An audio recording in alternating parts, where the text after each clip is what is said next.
Olá pessoal, tudo bem?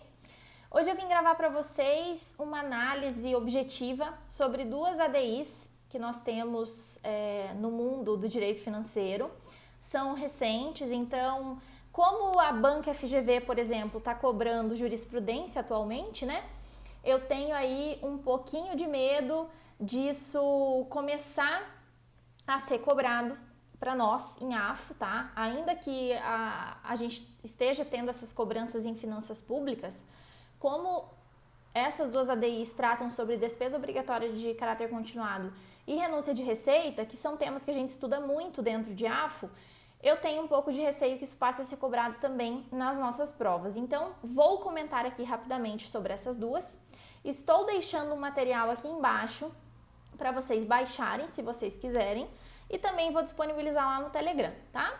Então, bem tranquilo, dá pause no vídeo, pega o material, abre ele aí e acompanha aqui comigo, tá bom? Gente, primeira ADI que a gente vai analisar então é a ADI 6118 do proveniente lá do estado de Roraima, tá? Gente, olha só, as duas ADIs que a gente vai analisar aqui hoje, elas impugnam leis do estado de Roraima. Então, as duas têm a ver com Roraima, tá? Mas são ADIs diferentes, são leis diferentes, são temas diferentes. O que eu quero eu quero a tua atenção aqui com relação ao entendimento que vai ser dado, tá? A conclusão do STF nas duas situações, porque se isso vier em prova, você precisa entender a lógica disso, você precisa entender para conseguir resolver a questão na hora da prova, tá? Então vamos lá. Essa primeira ADI aqui, ela diz respeito à Lei 1238 de 2018 do estado de Roraima. É uma lei que fez alterações no plano de cargos, carreiras e remuneração dos servidores da Agência de Defesa Agropecuária do estado de Roraima, tá? Então aqui, gente, esta lei, o que ela faz? Ela institui mobilidade na carreira, ela trata sobre provimento de cargos efetivos e em comissão, ela trata sobre remuneração para quem está em regime de plantão, progressão horizontal e vertical, adicionais de interiorização, de qualificação, de penosidade. Então ela trata sobre despesa obrigatória de caráter continuado, que como regra aí são as despesas com o pessoal que nós temos, tá? Neste caso, então, quais são ali os requisitos que nós temos da despesa obrigatória de caráter continuado dentro do artigo 17 da LRF? Dentro do artigo 17, a gente tem a necessidade de que essa despesa seja acompanhada da estimativa do impacto orçamentário e financeiro para 3 anos, né, aquela estimativa trienal, de que ela demonstre a origem dos recursos. Então, já 2 requisitos necessários, né? E, pessoal, essa despesa ela não pode, de maneira alguma, afetar os resultados fiscais que estão no anexo de metas fiscais, bem como os efeitos dessa despesa precisam ser compensados pelo aumento permanente de receita ou pela diminuição permanente de despesa, tá? Então, aqui são essas ali os requisitos da DOC dentro do artigo 17 da LRF. Por sua vez, nós tivemos a inclusão na LRF, nós tivemos a inclusão na Constituição Federal do artigo 113 lá no ADCT. Esse artigo 113, pessoal, ele é decorrente daquela emenda constitucional 95 de 2016, que instituiu o novo regime fiscal, que é um novo regime fiscal que tem a duração até 2036, tá? Então, gente, aqui, o que esse artigo 113 diz para nós? Ele diz que a proposição legislativa que crie ou altere despesa obrigatória ou renúncia de receita deverá ser acompanhada da estimativa do seu impacto orçamentário e financeiro. Então, aqui a gente já tinha essa disposição lá na LRF e agora nós temos essa repetição na Constituição Federal. A questão, pessoal, né, o debate que acabou surgindo com relação ao artigo 113 e já em outras ADIs antes dessa aqui, seria em qual sentido? Esse artigo 113, ele é aplicável somente à União ou ele é extensível aos outros entes federativos também? Porque veja, ele decorre, esse artigo 113, daquele novo regime fiscal que é aplicável à União. Então, aquela emenda 95 de 2016, que coloca o 113 na Constituição, ela deixa claro que este novo regime é aplicável à União. Só que nós já tivemos aí o pronunciamento do STF com relação a esse artigo, e aí eu vou detalhar isso um pouquinho mais na outra DI, na análise da próxima DI, mas o entendimento basicamente é que este artigo se aplica a todos os entes federativos, não é só a União, tá? Então você vai aplicar ele para a União, para o Estado, para o DF, para o município. Ou seja, a obrigação decorrente do DCT aqui, do artigo 113, essa obrigação de que essa despesa obrigatória ou de que esta renúncia de receita seja acompanhada da estimativa do impacto orçamentário financeiro, isso é uma obrigação para todas as esferas federativas, União, Estado, DF e município. E isso significa o quê? Isso significa, e a gente não faz esse raciocínio quando a gente lê esse artigo, isso significa, pessoal, que a partir do momento que eu tenho uma lei, seja ela municipal, estadual ou do DF ou da União, que não tenha, né, essa lei, que tenha como objeto aumento de despesa obrigatória, enfim, crie ou altere uma despesa obrigatória, ou crie ou altere uma renúncia de receita, se esta lei não tem a estimativa do impacto orçamentário financeiro, esta lei é inconstitucional. Então veja a gravidade disso. Não é simplesmente o descumprimento de uma regra legal, uma lei infraconstitucional, né? Ela afrontou a LRF, afrontou a 4.320, sei lá, afrontou uma portaria, afrontou um ato normativo qualquer. Não! Agora, esta lei que cria ou altera uma despesa obrigatória ou que cria ou altera uma renúncia de receita, ela passou a ser considerada inconstitucional se ela não traz a estimativa do impacto orçamentário financeiro. Então, veja, você teve ali, alçou essa estimativa do impacto a um caráter efetivamente constitucional, tá?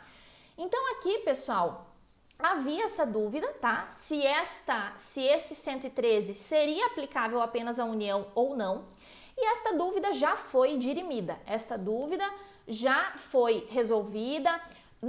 Trago aqui 2 julgados para vocês em que isso está expresso, que o artigo 113 é extensível sim a todos os entes, ele se estende, né? O conteúdo dele, a obrigação dele, obriga todos os entes, se estende a todos os entes. Então, esta dúvida não existe mais. Então, por exemplo, se vier na tua prova que a obrigatoriedade constitucional, né, essa obrigatoriedade decorrente do 113, no sentido de que é obrigatória a estimativa do impacto orçamentário e financeiro para a despesa obrigatória e para a renúncia de receita, e isso só se aplicaria à União, de acordo com a jurisprudência do STF, que já está ali repetidamente sendo exarada, né? Vários julgados com relação a isso, já caiu por terra, não é só a União, aplica a todos os entes sim, tá? Então aí já é uma questão que eles podem te cobrar. Então, pessoal, nesse caso dessa DI 6118, que tratou sobre este plano de cargos, carreiras e remuneração, enfim, lá dos servidores lá do estado de Roraima, ela não foi acompanhada da estimativa do impacto, tá? Ela não foi acompanhada. E aí que a conclusão disso, então, é que por ela não ter sido acompanhada da estimativa do impacto, então ela tem um vício de inconstitucionalidade formal. Porque, veja, não é uma inconstitucionalidade do teor da lei, que seria uma inconstitucionalidade material, né? Não, é algo ali no procedimento que está viciado. Ou seja, quando eu faço essa lei que cria uma despesa obrigatória ou que altera uma despesa obrigatória, que neste caso são as duas coisas, tem criação e alteração, neste cenário tem que ter o acompanhamento de um documento que faz a estimativa do impacto. Então, como não houve essa estimativa, que foi ali alçada a caráter constitucional, né? Como nós não tivemos isso, então esta lei, ela padece de um vício formal. Então ela é inconstitucional formalmente falando, tá? Então ela tem um vício de inconstitucionalidade formal e não é material aqui. Então aqui outro possível pega de prova, dizer que a ausência da estimativa do impacto orçamentário e financeiro nessa situação causaria uma inconstitucionalidade material, errado. É uma inconstitucionalidade formal, ok? Então, outra possível questão, né? Outra situação que nós tivemos aqui que foi interessante, nesse julgado especificamente, é que eles preservaram a segurança jurídica das relações anteriores à declaração de inconstitucionalidade. Tem um pouquinho de... minha língua trava quando eu vou falar, né? O que que eles consideraram aqui? Como essa lei, ela produziu efeitos em âmbitos ali alimentares, né? Por quê? Porque ela produziu os efeitos e houve pagamento de valores em caráter alimentar, que é remuneração, né? Adicionais, remuneração, enfim. Como ela produziu esses efeitos e como havia dúvida razoável no sentido de esse artigo se aplica só à União ou não, né? A partir do momento que existia essa dúvida ali em 2018, quando ela foi feita, então o STF entendeu que era melhor propor a modulação dos efeitos para preservar a segurança jurídica daquilo que já foi pago antes da declaração de inconstitucionalidade, tá? E aí, obviamente, não haveria devolução desses valores. Então, quem recebeu esses valores sem ter a estimativa do impacto, né, e essa lei sendo declarada inconstitucional, não tem que devolver o valor, tá? Ainda mais por ser de natureza alimentar.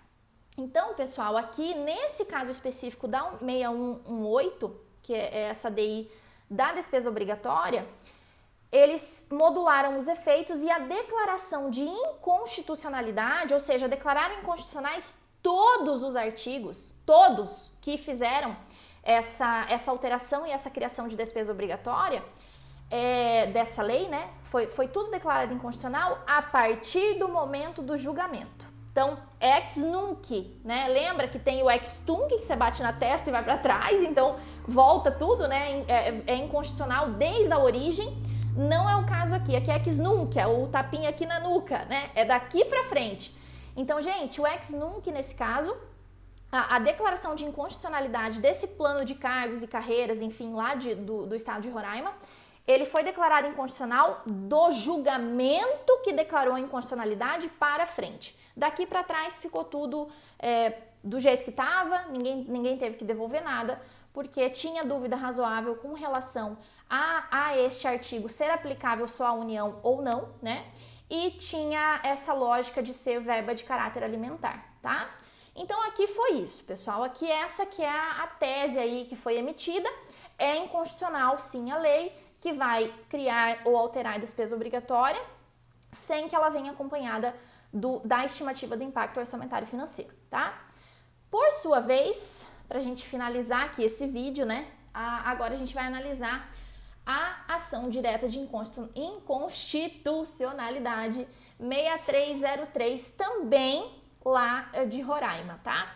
Gente, aqui, essa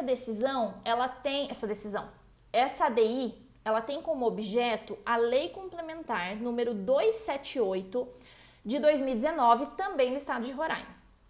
Tem ali, né, ela impugna o quê? Tem dois dispositivos, né, que são os incisos 8 e o parágrafo 10 do artigo 98 da Lei Estadual 59, que foram acrescentados por essa lei complementar aqui, que é objeto da DI, tá? Então, a gente tem dois dispositivos que foram acrescentados numa lei estadual de 93, lá de Roraima, e esses dois dispositivos, eles foram acrescentados por essa lei complementar aqui, que é o objeto da DI, tá? Pessoal, o que esses dois dispositivos ali versam? Eles versam sobre o que eles versam, né? Eles versam sobre a concessão de isenção do Imposto sobre Propriedade de Veículos Automotores, ou seja, IPVA, a motocicletas, motonetas e ciclomotores com potência de até 160 cilindradas. Então aqui, quando foi proposta essa DI, tem vários pontos em que eles atacam inconstitucionalidades aqui. Eles dizem que existe a inconstitucionalidade formal por conta da ausência do impacto, a ausência desse documento que demonstra o impacto. Eles dizem que isso aqui não atende àquela regra de que essa isenção ela não seria em caráter não geral. Eles vão trabalhar ali em várias teses e dizer que isso aqui afronta o princípio da igualdade tributária, enfim. O nosso foco aqui não é tributário, o nosso foco é direito financeiro, AFO, finanças públicas, né? Tudo aí meio junto, meio misturado. Então, pessoal, aqui o foco nosso é, a partir do momento que essa lei trouxe 2 dispositivos que fazem concessão de isenção de imposto, o que é isso? Isso é renúncia de receita, tá? Para fins da LRF, isso é renúncia de receita tributária. Por quê? Porque esta concessão de isenção aqui, ela é em caráter não geral. Por quê? Porque é só para motocicletas, motonetas e ciclomotores com potência de até 160 cilindradas. Então, ela é uma isenção geral? Não, ela é uma isenção em caráter não geral, ou seja, ela se adequa ao conceito de renúncia de receita da LRF, tá? Então, aqui temos cabalmente uma renúncia de receita tributária. Lindo! Na LRF, essa matéria é tratada no artigo 14, que traz para nós que essa concessão de um incentivo, de um benefício, etc., vai ter que atender lá aos requisitos. Quais requisitos? Então, ela traz a estimativa do impacto orçamentário e financeiro para o exercício em que vai entrar em vigor e para os 2 seguintes, a estimativa trienal do impacto, a gente já tinha isso também na despesa obrigatória. Tem que atender ao disposto na Lei de Diretrizes Orçamentárias e a pelo menos uma das seguintes condições, que é o que eu sempre falo nas aulas. Aqui, nessas próximas condições, a gente tem uma alternativa, que não é cumulativo. Então, o ente vai escolher se ele vai demonstrar que a renúncia de receita foi considerada lá na estimativa do projeto de LOA e que isso não vai afetar as metas de resultado, ou ele vai demonstrar como ele vai compensar isso, né? Por meio do aumento de receita, obviamente, que ele vai ter que demonstrar. Então, aqui nós temos 2 requisitos que são obrigatórios e um terceiro que vai ser alternativo e ele vai escolher, sendo o inciso 1 ou o inciso 2 do artigo 14, tá? Pessoal, aqui nós temos a mesma regrinha lá no 113, então acompanhem comigo ali no PDFzinho. A proposição legislativa que crie ou altere despesa obrigatória ou renúncia de receita, então olha lá, deverá ser acompanhada da estimativa do seu impacto orçamentário e financeiro, e isso também foi incluído pela Emenda Constitucional 95, né? O mesmo artiguinho que a gente já analisou ali em cima. Gente, aqui, né, conforme eu já comentei, existia essa dúvida com relação ao alcance do 113. Não temos mais essa dúvida, isso foi resolvido. Aplica-se sim a todos os entes federativos, tá? E aí, pessoal, quais seriam aí os fundamentos para embasar esta ideia, embasar esta conclusão de que este artigo 113, ele é sim aplicável a todos os entes? Então, nós temos ali que a redação do 113 não determina que essa regra seja aplicada apenas à União, tá? Número 2, ele faz menção de forma genérica à lógica de que é uma proposição legislativa que cria ou altere despesa obrigatória ou renúncia de receita, e isso, em tese, pode ser aplicado a todos os entes federativos, pois todos os entes federativos têm proposições legislativas nesse sentido. 3, ao buscar a gestão fiscal responsável, o artigo 113 concretiza princípios constitucionais como a impessoalidade, a moralidade, a publicidade e a eficiência, trechinho retirado da decisão do STF, tá? E 4, pessoal, que aqui para mim é o maior de todos, né? Seria a interpretação sistêmica aqui. A inclusão do 113 do ADCT acompanha o tratamento que já vinha sendo conferido ao tema pelo artigo 14 da LRF, que é aplicável a todos os entes. Então, você teve uma repetição do que já se aplica a todos os entes lá pela LRF, você tem uma repetição aqui. Então, quando, ainda que a emenda 95, que colocou o 113 na Constituição, ainda que a 95 trate sobre o novo regime fiscal no âmbito da União, quando você faz uma interpretação total, né, teleológica, hermenêutica e tudo, né, aquela interpretação holística de todo o ordenamento jurídico, não faz sentido que essa obrigação do 113 seja apenas para a União. Então, ela faz muito mais sentido que todos os entes federativos precisem cumprir aquilo que está no 113, tá? Então, pessoal, essa lógica do 113, ela inevitavelmente é sim extensível a todos os entes federativos, tá? E, por sua vez, essa lei complementar aqui, que fez essa renúncia de receita, né, que fez essa isenção ali em caráter não geral com relação às motocicletas e motonetas até 160 cilindradas, ela não foi instruída com a estimativa do impacto orçamentário e financeiro, pessoal. Então, aqui, por ela não ter sido instruída com essa estimativa, ela também foi considerada inconstitucional sob o âmbito formal, tá? E aí, a tese de julgamento foi qual? É inconstitucional lei estadual que concede benefício fiscal sem a prévia estimativa de impacto orçamentário e financeiro exigida pelo artigo 113 do ADCT. Ou seja, aqui deixou claríssimo que o 113 se aplica aos outros entes federativos também, tá? Com relação, então, a essa lógica do 113... era isso que eu tinha para falar para vocês aqui hoje, tá? Eu acho que é importante vocês levarem isso aí para a prova.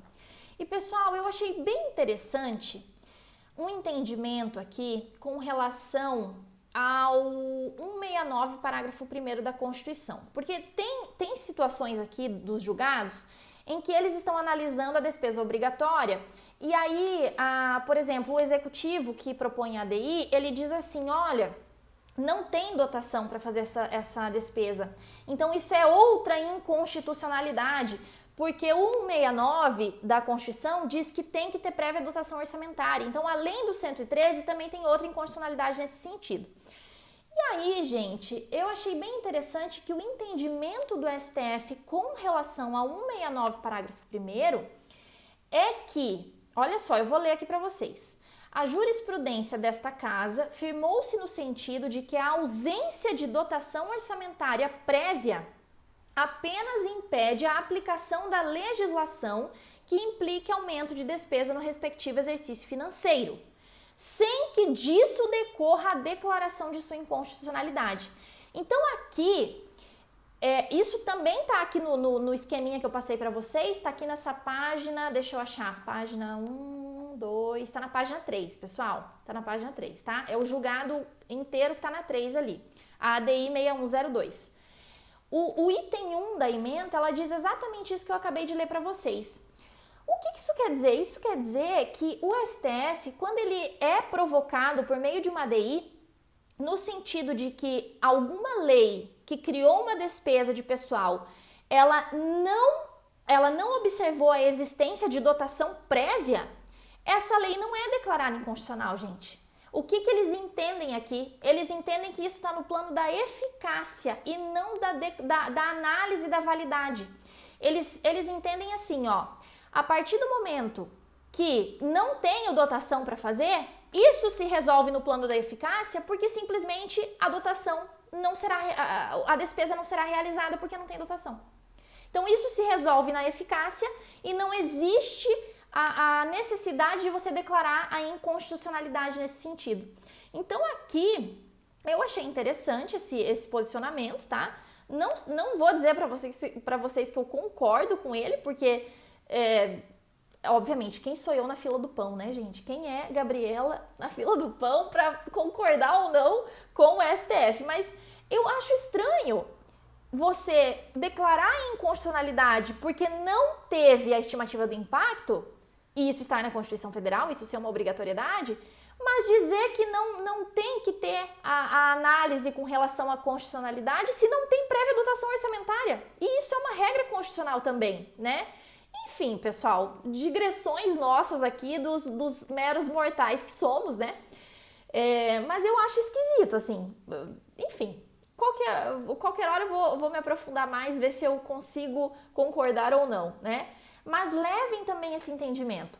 A banca te trouxe ali, aprofundou no sentido de que a Assembleia Legislativa, o Congresso Nacional, enfim, criou uma despesa de pessoal e aquilo não tem dotação orçamentária prévia, e isso será objeto de declaração de inconstitucionalidade pelo STF? Não, não vai ser. Não vai ser. E isso simplesmente vai se resolver no plano da eficácia, porque naquele exercício em que não existiu dotação, simplesmente a despesa não será realizada. Então é esse que é o entendimento, tá? Eu quis trazer isso aqui para vocês porque está dentro do julgado ali e é um a mais, né? É mais um entendimento aí que nós temos.